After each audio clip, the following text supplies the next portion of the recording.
La tendresse à Washington. Alors, Richard, le président Trump va prononcer dans les toutes prochaines minutes un discours. C'est pour souligner ses 100 jours de présidence dans l'État du Michigan. C'est un État qu'il était fier d'avoir remporté en novembre dernier. Pourquoi il a choisi cet État?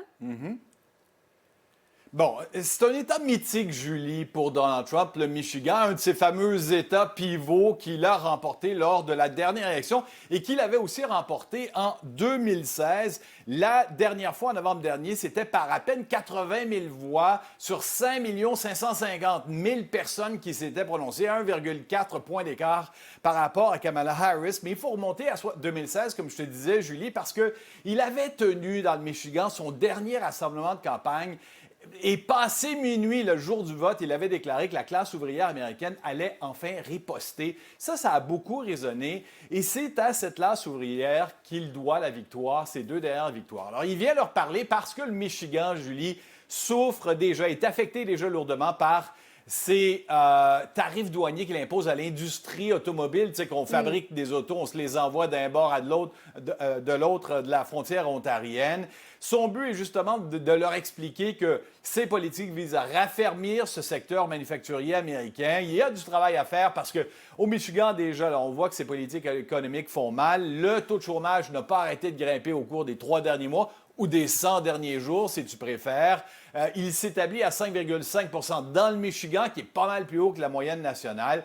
Mais il reste qu'on se trouve là, l'électorat MAGA traditionnel, les ouvriers blancs, des travailleurs de la classe moyenne. Et c'est pas inintéressant, Julie, de souligner que la gouverneure démocrate de l'État, Gretchen Whitmer, constamment perçue comme une potentielle candidate à la présidence, a dit qu'elle était elle était réceptive à trouver des terrains d'entente avec Donald Trump. Alors, on verra le ton qu'il va avoir ce soir. Là, on le voit, des images de Warren dans le Michigan où, dans les prochaines minutes, il va commencer à parler.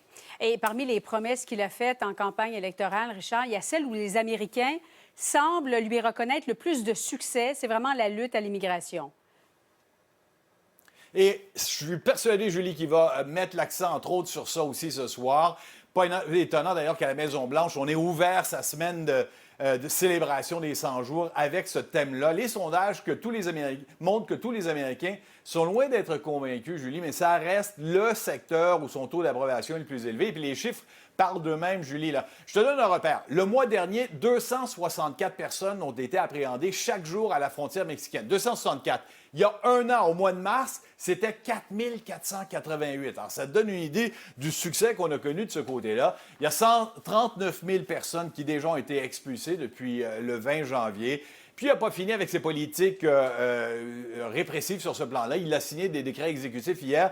Je fais référence à 2 d'entre eux, par exemple. Il a décidé de dénoncer les villes sanctuaires où on n'aide pas justement la police de l'immigration à faire le plein des sans-abri qui se trouvent dans les villes. Puis l'autre, on force maintenant les routiers, tu sais, les conducteurs, les chauffeurs de camions lourds à parler anglais. On leur retire le droit de conduire le camion s'ils ne parlent pas anglais.